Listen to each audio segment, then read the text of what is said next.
Hi, welcome back to Cambridge Inside Out. I am Judy Nathans. And I'm Robert Winners. Still Robert. Okay. Yeah. Um, so let's see. So we were speaking a little bit about some of the things that's at the budget hearings as well as city council From meetings. last week, yeah. So and there are other things I certainly would speak to. But one other item that I thought was interesting, I think when they had the law department on. Oh, that was Nancy last week, Loa, right? Yes, last Yeah. week. So they, again, there's definitely this sort of tussle going on in terms of power. Yeah. It's kind of intertwined with this whole issue of whether city councilors should have their own, free hand to just right, hire yes. their own lawyers or whatever, which Right, I yeah. don't think is going to happen unless Yeah. they change the charter. But there was also this, they keep bringing up this matter, and it was a subject of something on the city council agenda last night, which was this unsettled matter about acoustic music being Yeah, I didn't allowed quite- in yeah, non-traditional yeah. locations, Right. which actually originally grew out of a city council order, I believe, from Right. Jan Devereaux. Really? Yeah, in a Oh, previous term. Okay. All right. And it's just been sort of lingering there. And then eventually the Alana License took- yeah. Commission offered an opinion, I think in February, Yeah. that pretty much said, like, well, there are reasons why we don't want to just say, do what you like. Mhm. And in short, it's basically because there are, people like me, actually, quite honestly, who lives next to a commercial establishment which doesn't have amplified music, and if they could just do what they want, they might just decide to have music venues out the back and till 1 a.m. or something like that. And there are reasons why we have a license commission, and that was kind of their main point.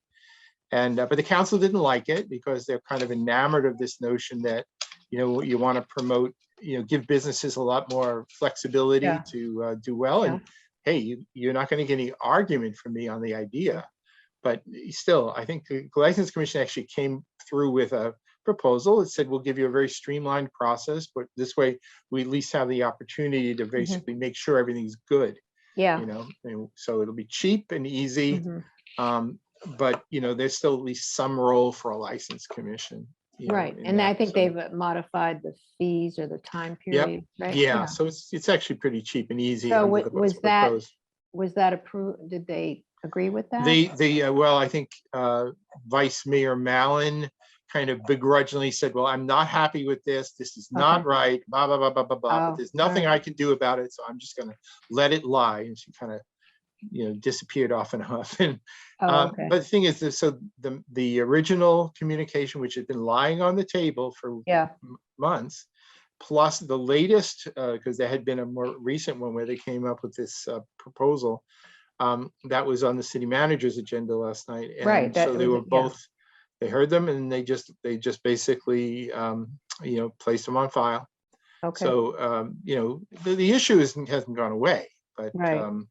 but the thing is, it's actually kind of, if you think about it, it's related to something kind of entirely different, which is, right now, because the numbers for COVID have been dropping like a stone. Yeah. And the governor is lifting many of the restrictions as of, I think, was it May 29th? Or May something like 29th, that? yeah. 29th? It was supposed to be August 1st and then whatever, yeah. Yeah, I mean, you're not obliged to go to 100% capacity, but No. you may go to 100% capacity. I know, in that was places good, after yeah, go that. from 25 to 100. That was a little much, but hey. Yeah, but yeah, I think it's based on this. I'm not going not- to any baseball games, maybe you are. but Right. I don't go to Yeah. them anyway, they're too expensive. Right, but the thing is that during this whole period, and oh Mhm. yeah, and by the way, the declaration of emergency is expected to be lifted in mid-June. Oh, is that Now- different then? Yes, no, it's good. No, because let's be clear that under Okay. emergency declarations Yeah. from governor, there's certain Yeah. things that have been permitted that would not normally be permitted. Oh. Some like- of them are things which I think everybody go, yeah, let's do something. Like right now, Like they what? allowed you to get drinks to go from various bars. Oh, I see what you're saying, okay. And right now, Oh, I see. that's not okay. All right. It's okay right now, but as of mid-June, you wouldn't be able to do that. And I think a lot of the places say, Oh. hey, we kind of like being able to do this and we'd like to continue. So there's restaurant associations are lobbying the state legislature. And Oh, that's apparently their interesting. legislatures are, they're toiling away now to trying to find a way to change the rules to allow some of these things that were put in during emergency rules to be able to continue. It's somewhat related to the whole mail-in voting type thing. Okay, see, now Yeah. I was about to mention that. So Yeah. the thing is that the only reason why we were able to have what is sometimes called no excuse absentee voting, which was basically the official name for the early vote, not the early voting, but the mail-in No, voting. just right. Yeah, that would normally be prohibited, but and may require a state constitutional amendment. Even though that sounds crazy, but it may. But the reason why it was permitted was that the state legislature invoked Americans with Disabilities Act provisions to say that the concern about COVID infection was a disabling condition that warranted this allowance for everybody. Now, come June 15th, the emergency declaration is lifted, then the legal basis for, because it says in the state law that was passed, until the end of the state of emergency, that was extended. It was actually supposed to expire sooner. They actually extended it till the summer, so that springtime elections for cities, some cities and towns, could go ahead with mail-in voting. So what's happening with that? Like, what's Galvin? I don't know. I don't know. I mean, Galvin says he's in favor of it all, but the thing is that if it indeed is the case, and it may well be, that there are that under the letter of the law, the state constitution doesn't permit it, then the state legislature can't just say, well, let it go anyway. So they'd have to come up with legislation to change it? They might have to propose a constitutional amendment. It's a constitutional amendment. Okay, because it's in the Now, I'm not 100% sure if that's the case, but but don't be too shocked if a few months from now there's a lot of controversy about whether there's going to be allowable mail-in voting. Of course, this year, with the COVID numbers dropping rather nicely, maybe it's going to be less of an issue. Maybe people will, we like the convenience of it, but we don't feel the emergency. But you can still request, but if it's a no excuse absentee vote, you can still request a ballot by mail or no? Look, let's be honest, right? There are plenty of people who apply for absentee voting who say, oh, I'm going to be out of town, whether they are or not, or I'm going in for an operation, so I need to do it this way. Nobody's going to check you and call your mommy, daddy, and say, is this person really? No, that's not going to happen, really. So you could do it, but you have to probably bend the rules as an individual. What's really disturbing about all this is that I consider we're a pretty liberal city, of course, and look what's happening around the country. It's even harder. And if we're discussing it, you know what I'm saying? It's just like, it's going to be a nightmare. It's an interesting topic, the whole matter of, restricting access to voting. But one thing that is often lost because of the partisanship, depending on who's reporting it. That's true. Either way, I mean, I'm talking either way here. Yeah, right. Is that on one side, they make it out as though it's this is the worst human beings on the planet. They're restricting this and whatever. Yeah. And then you'll hear the opposite on another network. Yeah. But the truth is that many across the country, many of the rules that were put in place last year were done under emergency rules. Well, that's what I'm saying. They all were. Yeah. Right. And so a lot of voter access was dramatically expanded. Yeah. And there were some legal questions, but the courts have said, but they were fine. But when you see that something that has worked, though, they want to deny it now. True. Now, but the thing is that if you had, for example, if there were no drop boxes for mail-in ballots before last year. No, I agree. I see what you're saying. No, you're absolutely right. And then they put in 500 of them. Yeah, it's not like they're taking away something that was always there. It was an emergency thing. Yeah. Yeah. So the thing is that after the emergency passes or lessens, it is right and proper that you should say, okay, how much of this should we be retaining? Exactly. How much of this was great and whatever. So the notion that somehow it's a little more restrictive than it was last year is not something that should surprise or alarm anyone. Right. That is true. People forget that part. Right. Except that, and if the changes are being done fairly. So in other words, we're going to still allow many of them in certain neighborhoods but we Yeah, heard that's a I real know. heavy Democratic ward, so we're gonna make sure See, it's as that's hard as where you see the possible. glaring, That's the I mean, problem. that's exactly, that's Yeah, true. You're but right. the truth is that it's just the fact that there may be a somewhat less access is in itself something I don't think should be alarming to people. It's just a Right. matter of, is this all being done fair and square?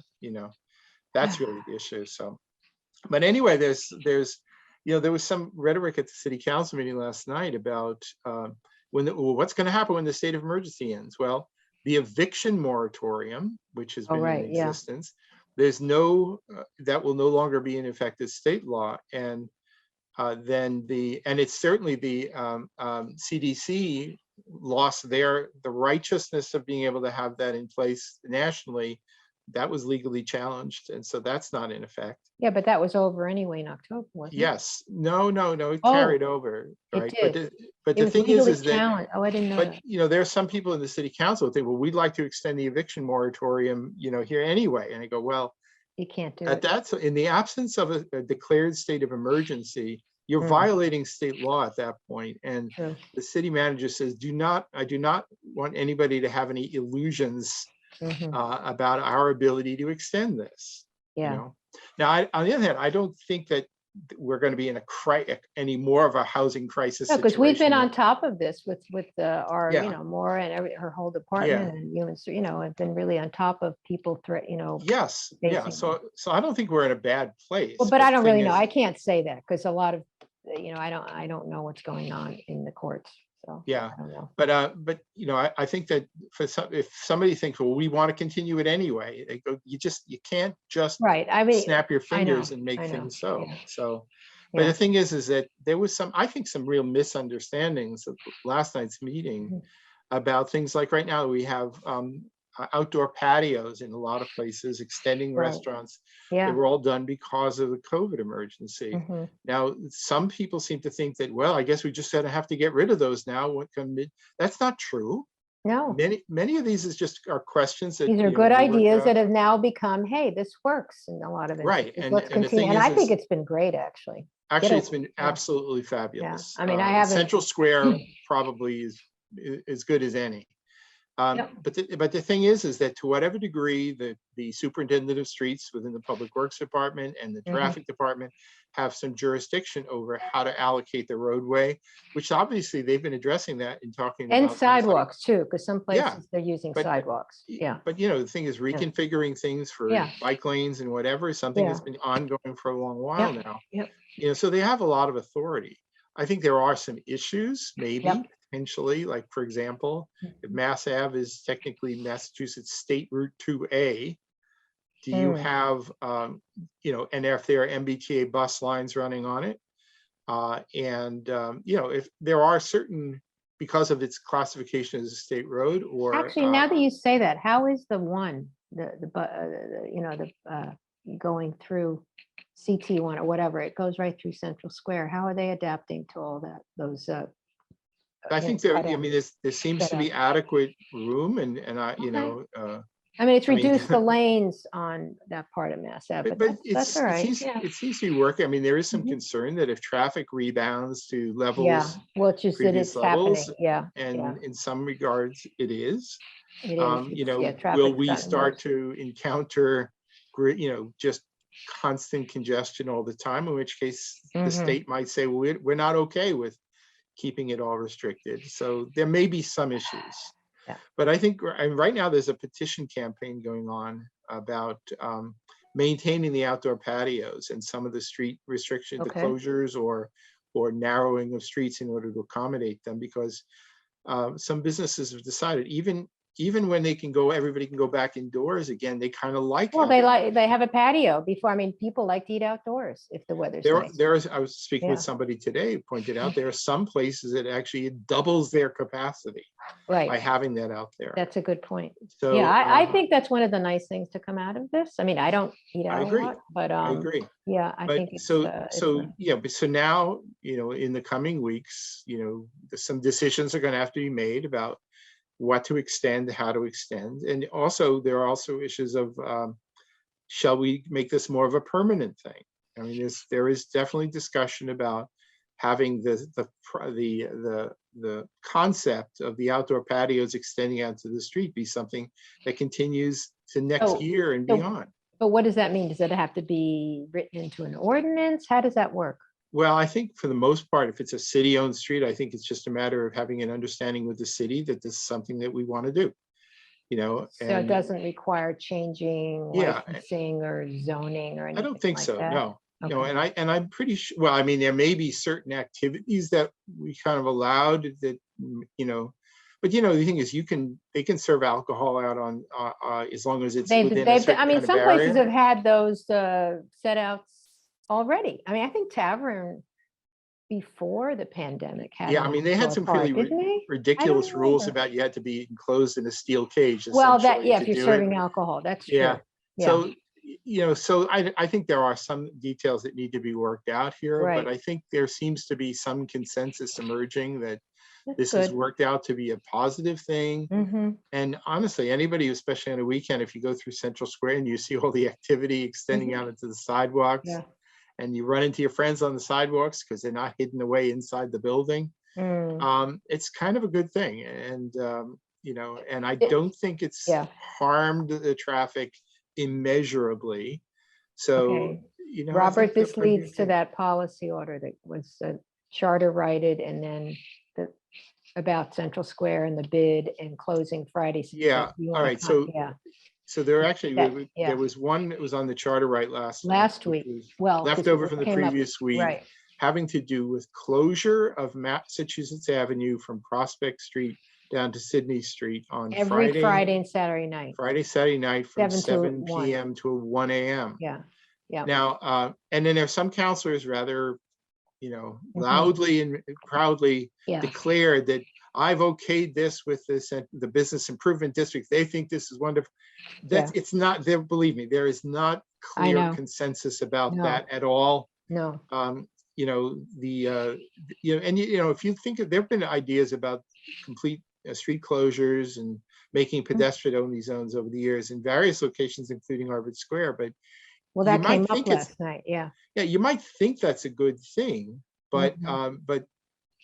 if it basically causes everybody to go around that location, Right. It's not it good. actually can be a net Yeah, negative too. exactly. And having the MBTA buses rerouted Yeah.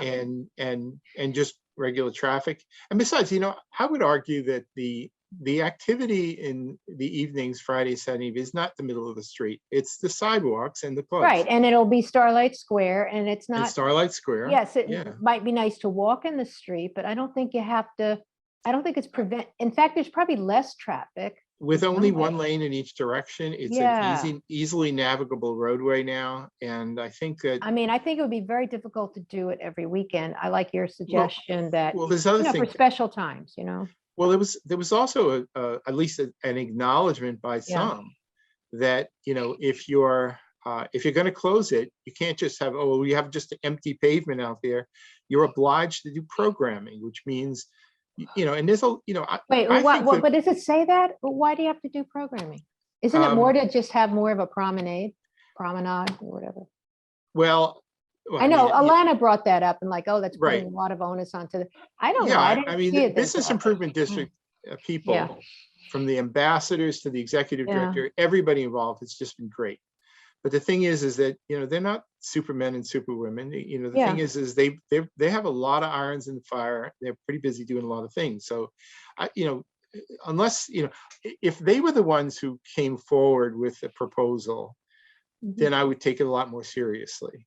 Because they say we're willing to take this on. We think this is great. We've got some great ideas. Let us do it. All right. But I mean, I got the impression it was Mark McGovern and Denise Simmons that proposed the policy order, right?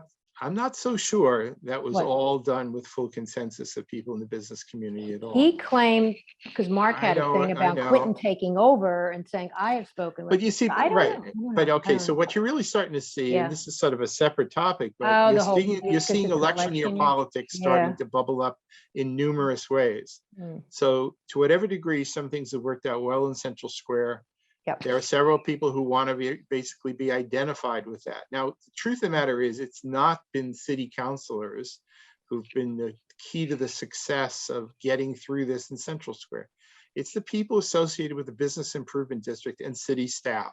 who've Right, been but really I would give some credit to like Alana Mallon. She's been behind a lot of the bid stuff too. I mean, supporting Central Square. All right, whatever. They all support it. Okay, I know, but. Okay, I'll leave it at that. All right. You know, but the lifting is done by others, the logistics yeah. done by others, most of And the the money, ideas, virtually all of the Mhm. ideas, others. You Has know, the city given any money towards this? the city has been very good and creative about this. Obviously, going through COVID, there are, and actually that was an item on city council agenda having to do with what can you do with free cash.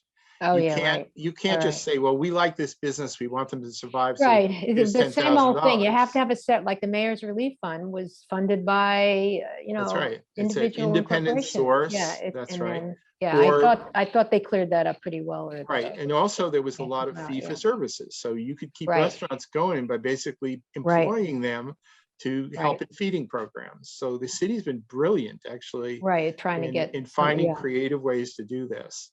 right. But this has not been a political matter. No. This is not about political initiatives. This is about people within a business community Right. desperately trying to All right, find ways to all right, make so it let work. me ask you something. So Starlight Square, that parking lot, does the city own that? Yes, it does. Well, see, that's a big in-kind donation in a way to It Starlight absolutely Square. is. You bet. So there you you bet. go. And Yeah. and the city has actually used real money to do it because Mhm. because they weren't giving it to an individual. Right. They were doing it for public services and things. But by the way, there is a kind of they've been having some events over this past weekend at Starlight Square. Yeah, Some school kids and whatever I saw right. going on there. They're having a bit of an opening, soft opening I guess that's tomorrow. tomorrow. Yeah, but it said Yeah. private event. I don't know what that Yeah, means. yeah. But now it'll be officially open really through the rest of the Right. year. There is a movement now There's a to whole schedule of stuff. It's on. right, but there's a movement now to find a way to make Starlight Square kind of to envision it in the long term and to sort of keep an event like a venue like this Oh, I going thought on that for was, future I years. thought that was a given. No? It's not a given. It's still a Oh. parking lot underneath, Okay. and it would. Well, At this point there would be great controversy if it would just to disappear. But you can't just have it be scrim wrapped around some metal bars forevermore. You've got to sort of do why? it right if you're Why going to not? do it at all.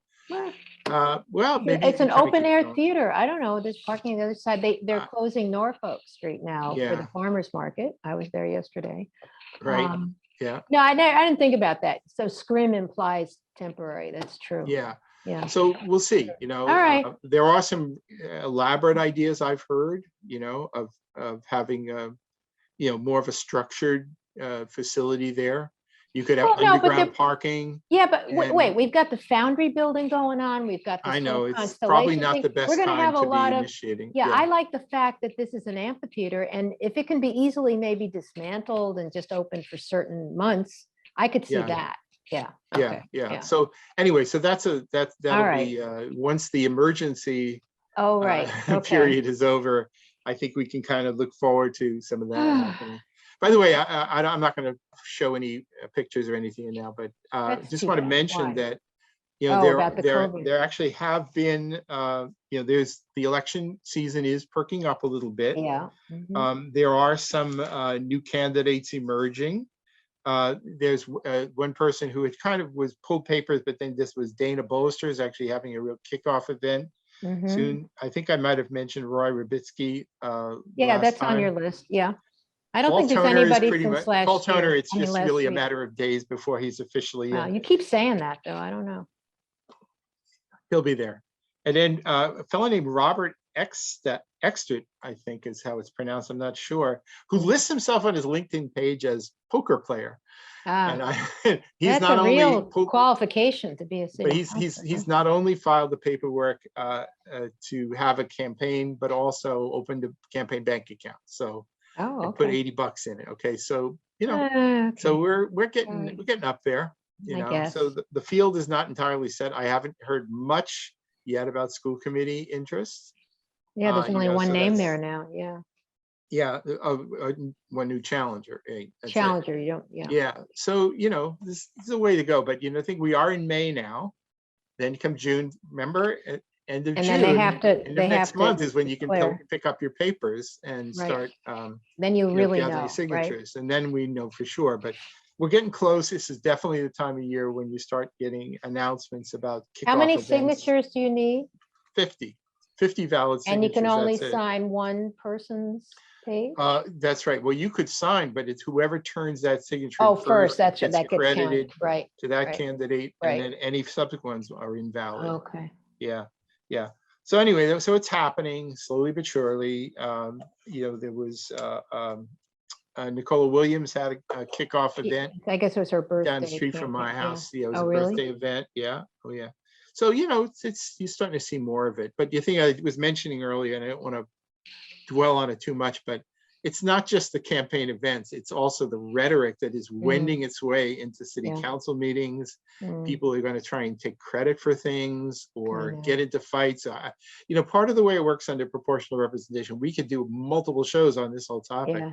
is Yeah. if you want to be the champion of some constituency And or all you some need is issue. like 1,800 votes to get started. Yeah, but the thing is that you don't want to be everybody's number 2 vote. You want to be No. you want to be top dog on an issue or But you better get that constituency. number 2 too, though, as we Yeah, well, know. that's what gets Yeah. you in over the top ultimately. But Right. although you don't want to, you can be fed or you can be a feeder. Oh, And a lot of aspiring you can be a candidates. follower or a leader. There we go. Right, that's right. Right. So you want to be the top dog. Oh, Yeah. I'm the mayor of Yeah, Central yeah, yeah, Square, yeah. or Okay. or some other designation. Okay, And Robert, that's- we've got like 15 seconds left. So I think our next show is right after Memorial Day, so there won't be any. First Tuesday meeting. in June. So, Yeah, so we'll have something to say. I right. don't know what, but well, not So, yet. We still have a few seconds. until then, Till happy then. trails. Okay, bye.